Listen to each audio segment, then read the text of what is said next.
ओम श्री गणेशाय नमः। अथ कार्तिक महात्म्य।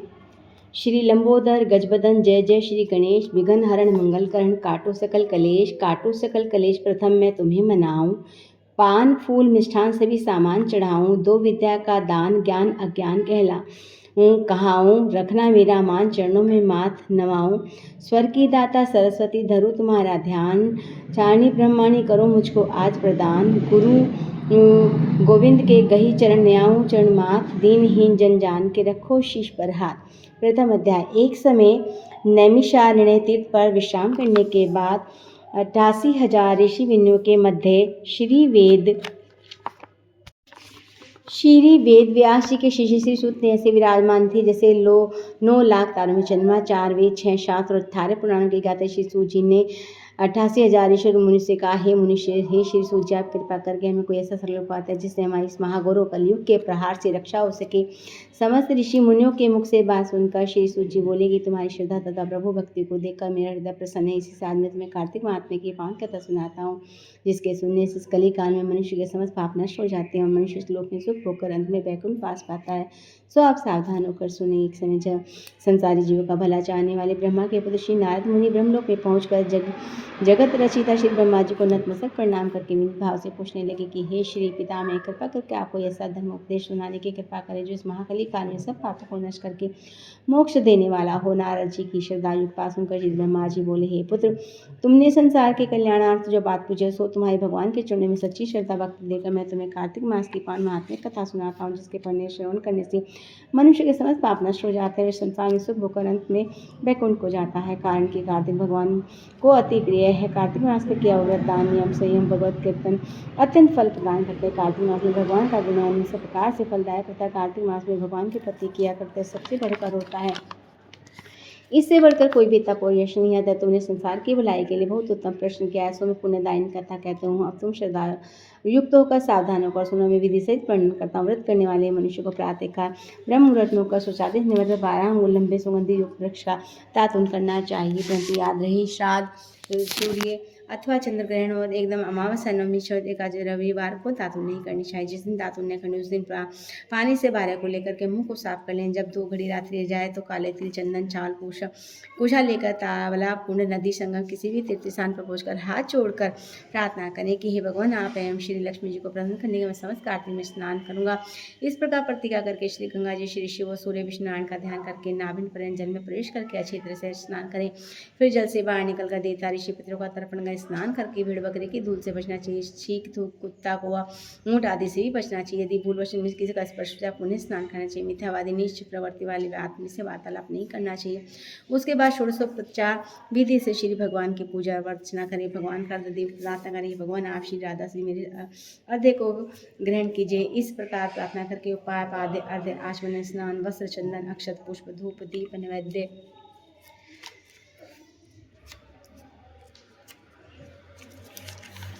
तांबूल पुंगी फुलानी दक्षिणा नमस्कार 16 चीजें मूर्ति को अर्पण करके तुलसी के मंजिल श्री भगवान का पूजन करना चाहिए। प्रथम अध्याय। ब्रह्मा जी बोले, पुत्र, तुलसी की मंजिल सहित भगवान शालिग्राम को एक बूंद चढ़ना मत पान करते हैं। ब्रह्मादि बड़े पापों से मुक्त वैकुंठ को प्राप्त कर लेते हैं। इसमें संदेह नहीं। जो भगवान शालिग्राम की प्रतिमा के आगे अपने पितरों का श्राद्ध करता है उसके पितरों को भी वैकुंठ प्राप्त होता है। जो भगवान श्री शालिग्राम की मूर्ति दान करता है समस्त पृथ्वी के दान का फल प्राप्त हो जाता है। जो भी भगवान शालिग्राम की प्रतिमा को बेचता है महान कष्ट का भोगता है। इसीलिए शालिग्राम की मूर्ति को नहीं बेचना चाहिए। श्री विष्णु भगवान का पूजन शंख के जल से करना चाहिए। श्री शिव जी का फूल बसे, सूर्य का तुलसी से, गणेश जी का पूजन धतूरे से, फूलों से, श्री विष्णु का कमल के पुष्प, श्री महालक्ष्मी पूजन मालते अथवा चंपा के फूलों से करें। प्राणी प्रथम पद को प्राप्त होता है। जो भगवान की अति प्रिय तुलसी से पूजा करता है उसकी महिमा का वर्णन कोई नहीं कर सकता। वह जन्म मरण के अपार कष्ट से मुक्त हो जाता है। जिसकी मृत तुलसी माला धारण की हो जाती है, जीव बिना किसी रोक टोके सीधा वैकुंठ धाम को जाता है। जो तुलसी की छाया में अपने पितरों का श्राद्ध करता है उसकी पुत्रों की अक्षय तृप्ति हो जाता है। तुलसी का सिंचन गंगा, यमुना तथा नर्मदा नदी में स्नान करने के समान होता है। तुलसी का वृक्ष उगाने, सींचने को स्पर्श करने से मनुष्य के मनसा वाचा कर्मणा तीनों प्रकार के पाप नष्ट हो जाते हैं। इस प्रकार कार्तिक मास में व्रत करने वाले तुलसी जी का शांति से पूजन, प्रदक्षिणा, नमस्कार करके हाथ जोड़कर प्रार्थना करें, हे हरि की परम प्रिया देवताओं ने तुम्हें बनाया, मनुष्यों ने तुम्हारा पूजन किया, सो मैं भी तुम्हें नतमस्तक प्रणाम करता हूँ। तो कैसे प्रार्थना करनी चाहिए। जो प्राणी आंवले के पत्तों पुष्पों से भगवान पूजन करता है, भगवान आंवले के वृक्ष के नीचे बैठकर भगवान का पूजन करता है, उसको स्वर्ण के फलों फूलों का प्राप्त। जो मनुष्य द्राक्षी को दूसरी आंवले का पत्तों को तोड़ता है, वह घोर नरक भोगता है।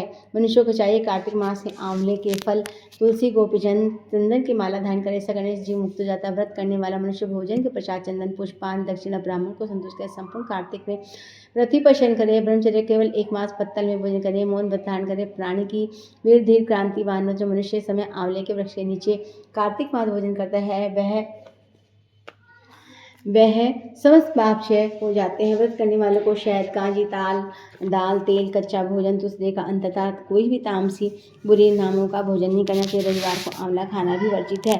देव, गौ, वेद पर निंदा नहीं करनी चाहिए। मांस इत्यादि का सेवन करना तो क्या, ध्यान भी नहीं करना। मिट्टी में उत्पन्न मनुष्य नमक, मसूर, बासी तांबे के पात्र में डाला हुआ दूध इत्यादि सब मांस के समान माना जाता है। तेल प्रयोग नहीं कर केवल स्वयं अपने ही बनाया भोजन मांस के समान होता है। लहसुन, प्याज, पृथ्वी फूल, गोभी इत्यादि, गाजर, झगिया, पेटा पकाए सब बात व्रत में नहीं खानी चाहिए। रिसल व स्त्री, मलेच्छ, पति तथा पाखंड ऐसे भूल कर भी बात नहीं करनी। एक को पेठा, दूज को बैंगन, तीज को पृथ्वी का फूल, चौथे को मूली, पंचमी को बेल फल, छठ को कलिंदा, सप्तमी को आंवला, अष्टमी को नारियल, नवमी को जंगली क्रिया, दशमी को परमल, एकादशी को बेल, द्वादशी को मसूर, त्रयोदशी को पान, चतुर्दशी को अमावस्या, पूर्णमासी को नारी का शाक भूलकर भी नहीं खाना चाहिए। यह सभी विधि विधान सुन के बाद ऋषिनाथ हे पिता में आप कृपा कर उत्तम देवता को पूजन करने की विधि बताइए, कृपा करिए। तब श्री ब्रह्मा जी बोले, वह सुनो, की नदी के उत्तर की ओर गिरिजा के दक्षिण में 40 कोस की पृथ्वी महाक्षेत्र कहलाती है। वहाँ पर ही शालिग्राम तथा गोमती चक्र होते हैं। सो उनका चरणा मत ले से मनुष्य मुक्ति को प्राप्त हो जाता है। चरणा मत लेते समय यह मंत्र उच्चारण करना चाहिए, श्री अकाल मृत्यु हरणम सर्वव्याधि विनाशनम विदुपादुक्तम वित्वा पुनर्जन्म न विद्यते। यह राम मंत्र वेद के श्री भगवान शालिग्राम का चरणा मत लेना चाहिए। ओम अकाल मृत्यु हरणम सर्वव्याधि विनाशनम विष्णु पादोक्तम वित्वा पुनर्जन्म न विद्यते। ओम अकाल मृत्यु हरणम सर्वव्याधि विनाशनम विष्णु पादोक्तम पित्वा पुनर्जन्म न विद्यते। यह मंत्र उच्चारण करके भगवान शालिग्राम का चरणा मत लेना चाहिए। शंख में भरा हुआ जल तथा भगवान पर चढ़ा हुआ जल अंगों में स्पर्श कर संपूर्ण रोग तथा पाप नष्ट होकर मनुष्य को मुक्ति प्रदान करता है।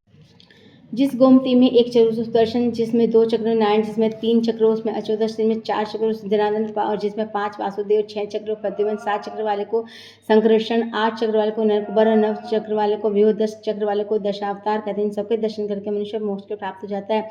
जो भगवान का सम्मुख वीणा वंशी बजाता है अथवा गायन सुनाता है, सबको भगवान को प्राप्त होता है। जो भगवान के आगे मृतंग बजाता है, भगवान उसे स्वर प्रिय समझते हैं। जो भगवान का सम्मुख नित्य श्रद्धा से धूप जलाता है, कभी नरकामी नहीं होता। पूजन चाहे मंत्रों का नया, चाहे क्रियाहीन हो, परंतु श्रद्धा होनी चाहिए। परंतु अस्तु श्रद्धा निष्ठा से किया व्रत पूजन ही संपूर्ण फलदायी होता है।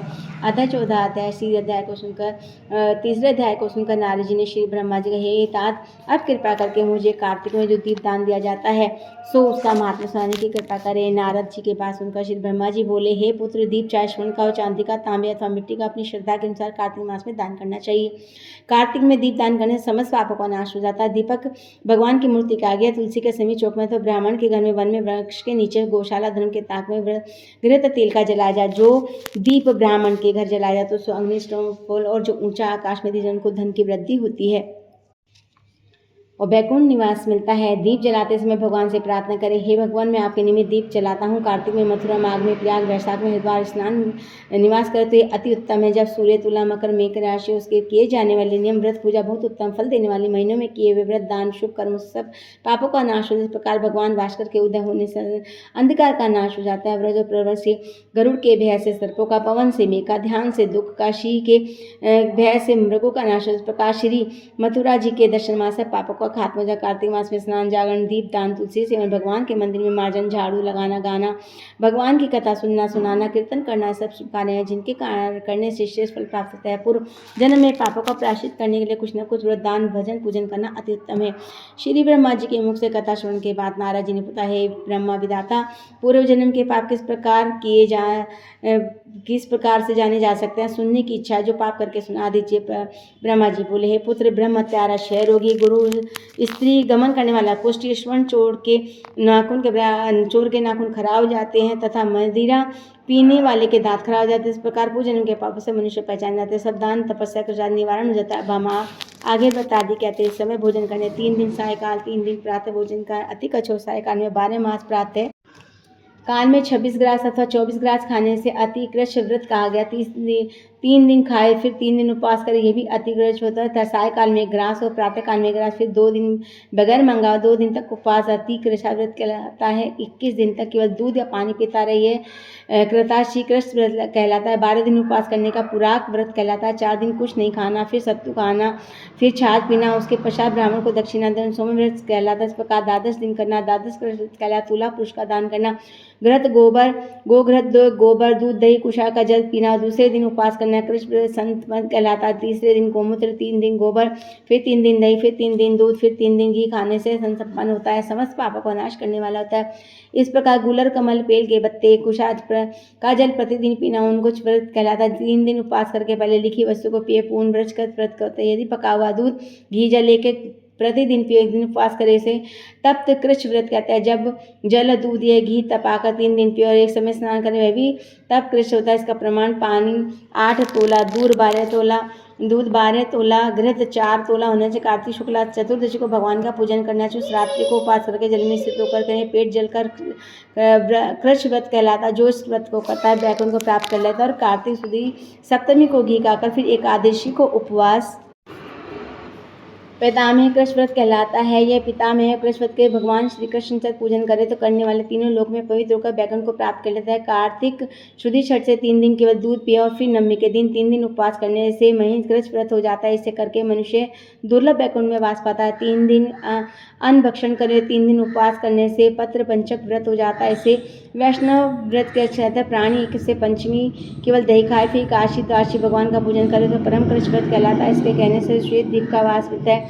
जो शुक्ल पक्षी एकदम से प्रतिदिन 1-1 ग्रास बढ़ाता है, कृष्ण पक्ष में 1-1 करके ग्रास कम करता है, अमावस्या को कुछ नहीं खाए तो यह चंद्रायण व्रत कहलाता है। 1 ग्रास 2 तोले का तो समझो प्रकार मुंह में आ जाए नहीं ग्रास होना चाहिए। कृष्ण पक्ष आदि में और 14 को 5 ग्रास इस प्रकार पक्ष में 240 पूरे करने चाहिए। इसे भी चंद्रायण व्रत कहते हैं। जो गौ के चारों स्नों का दूध पिए, फिर 7 दिन तक 2 स्नों का दूध, फिर 6 दिन तक केसर स्तन का दूध, फिर 3 दिन केवल वायु का सेवन करे तो यह सोम पान नमक व्रत कहलाता है। यह व्रत समस्त पापों का नाश करने वाला है। गेहूं तथा चावल की कांजी, दही, दूध, घी, जल, पंचगव्य निमित्त सब चीज़ें नियम पूर्वक कार्तिक मास में खाने साप्ताहिक कर्चक व्रत हो जाता है। इसके करने से विष्णु लोक की प्राप्ति होती है। ऐसा करना शास्त्र सम्मत है। बेल, पलाश, गुलर का काढ़ा, गर्म दूध पीकर एकादशी व्रत करने वाला द्वादशी को पारण के तो निश्चय वैकुंठ में निवास हो जाता है। जो व्यक्ति कार्तिक सप्तमी अष्टमी नवमी को जलकमल खाए, फिर एकादशी के उपवास करे, लक्ष्मी व्रत कहलाता है। इस लक्ष्मी को व्रत करने मनुष्य लक्ष्मी को प्राप्त हो जाता है। व्रत